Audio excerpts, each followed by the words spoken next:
3, इसके अंदर हमें करना है determine the critical angle of glass by prism. हमें क्या डिटरमाइन करना है? क्रिटिकल एंगल मालूम करना है, वो भी ग्लास प्रिज्म से। ठीक है, दो चीजें पढ़ी, रिफ्लेक्शन, रिफ्रैक्शन। रिफ्लेक्शन और रिफ्रैक्शन दो प्रोसेस होते हैं। सबसे पहली चीज रिफ्लेक्शन। रिफ्लेक्शन में क्या होता है? जब भी कोई लाइट में कोई रे इंसिडेंट होती है तो वो उसी एंगल से रिफ्लेक्ट बैक हो जाती है, बाउंस बैक हो जाती है जितने पर आई थी। अगर 30 डिग्री पर आई है तो 30 डिग्री पर ही बाउंस बैक हो जाएगी। तो हम इस प्रोसेस को क्या कहते हैं? रिफ्लेक्शन। रिफ्लेक्शन कहते हैं। इस अगर कोई लाइन, कोई इंसिडेंट एंगल, कोई इंसिडेंट रे आए और वो जिस एंगल पर आ रही है उसी एंगल पर रिफ्लेक्ट ना हो तो हम उसको क्या कहते हैं? रिफ्लेक्शन। उसको हम कहते हैं रिफ्रैक्शन।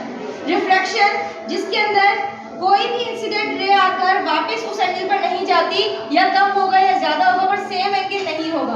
तो यहाँ पर अगर इंसिडेंट एंगल आता है बल्कि बैंड हो जाता है तो इसको हम कहते हैं रिफ्रैक्टेड एंगल। तो रिफ्रैक्शन के अंदर हमेशा मीडियम चेंज होगा।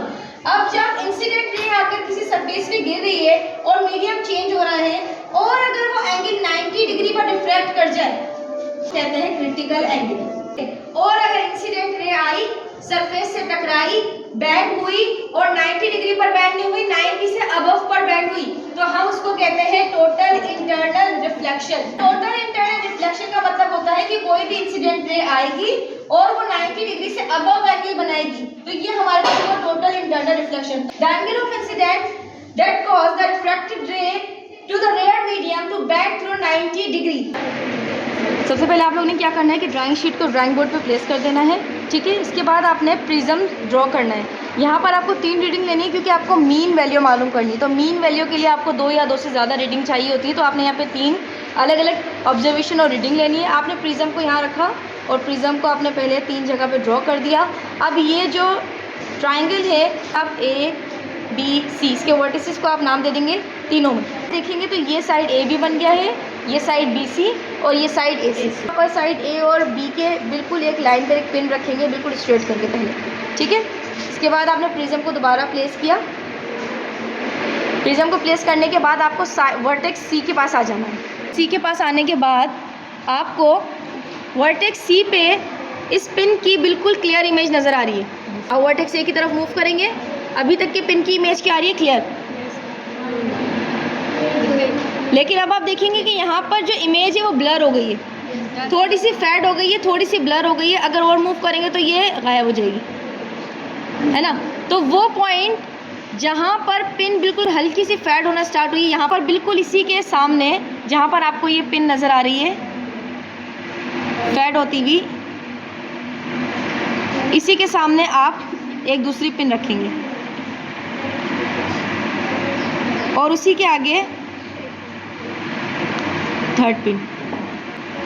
अब ये तीनों पिन एक ही लाइन में लग रही हैं, तो यानी कि वो जो जिसकी इमेज नज़र आ रही थी फेड होती हुई, बिल्कुल उसको कॉन्साइड करती हुई पिन हमें जो है वो नज़र आ रही है। ठीक है, आपने क्या करना है? पिन को और प्रिज्म को रिमूव कर देना है। अब ज़रा गौर से देखिएगा। सबसे पहले आपने पिन को नाम दे दिया, पिन 1, पिन 2, पिन 3। ठीक है, पिन 2 और पिन 3 बिल्कुल जिस स्ट्रेट लाइन पर आ रहे हैं उसको यहाँ पर आपने मैच कर दिया। साइड BC से लेकर पिन 1 तक के बिल्कुल इस रूलर को आपने स्ट्रेट रखना है और देखना है कि यहाँ पर कितने सेंटीमीटर की लाइन बन रही है। यहाँ पर डॉट तक यानी कि पिन 1 तक बन रही है 1.3 सेंटीमीटर। तो 1.3 सेंटीमीटर की स्ट्रेट लाइन यहाँ और इसी के ऊपर 1.3 सेंटीमीटर की स्ट्रेट लाइन बना देंगे, यानी कि दोनों 1.3 सेंटीमीटर की स्ट्रेट लाइन बन गई। इस पॉइंट को आपने N नाम दे देना है और ये पॉइंट जहाँ पर दोनों P1 और P2 मैच करे थे यहाँ पे M नाम दे देना है। क्लियर? अब आप M और N को मैच करेंगे। M और N को मैच करने के बाद यहाँ पर जो लाइन बन रही है उसको एक्सटेंड कर दें। साइड B और C पर एक लाइन है जो कि मैच हो रही है बिल्कुल। P1 को इस पॉइंट पर मैच कर दें बिना मेजरमेंट के। मेजरमेंट सिर्फ आपको यहाँ करनी है, इसके अलावा आपको कहीं पर भी नहीं करनी।